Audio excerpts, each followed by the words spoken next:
Hai, hari ini kita akan bahas digital asset atau aset digital. Kalian pasti sudah sering dengar soal Bitcoin, NFT, atau bahkan beli lagu digital di internet. Nah, itu semua termasuk dalam dunia digital asset.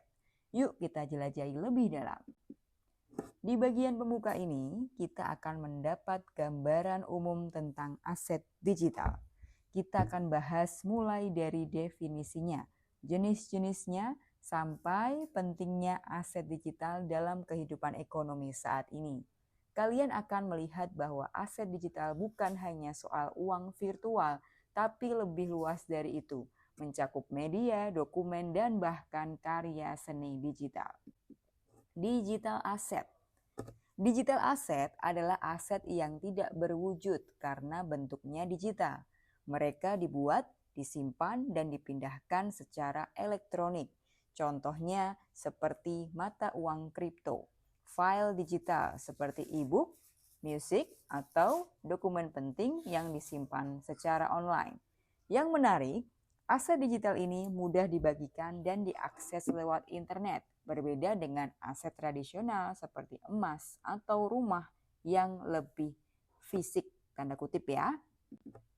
Ada banyak bentuk digital aset, contohnya cryptocurrency seperti Bitcoin dan Ethereum, utility token dan security token yang punya fungsi khusus di ekosistem blockchain.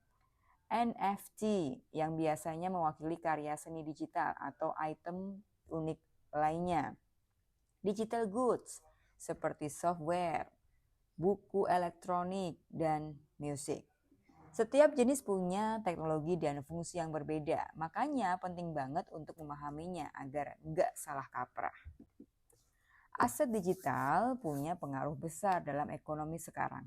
Misalnya, transaksi internasional bisa jadi lebih cepat dan murah. Selain itu, orang-orang yang sebelumnya sulit mengakses layanan keuangan kini bisa ikut serta lewat aset digital. Tapi tentu saja ini juga membawa tantangan baru, terutama dari sisi hukum dan keamanan. Jadi, memahami digital asset ini bukan cuma keren, tapi juga penting. Cryptocurrency. Cryptocurrency itu adalah jenis mata uang digital yang menggunakan kriptografi untuk keamanan. Ini beda dari uang biasa karena tidak diterbitkan oleh bank sentral.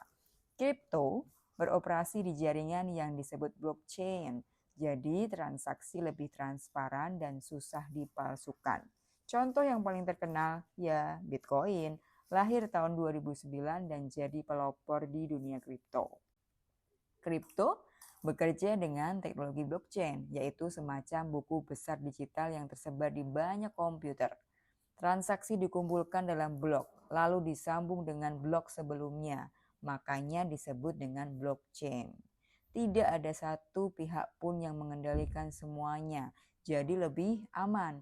Ada juga istilah miner, yaitu orang-orang yang memverifikasi transaksi dan menjaga sistem tetap aman.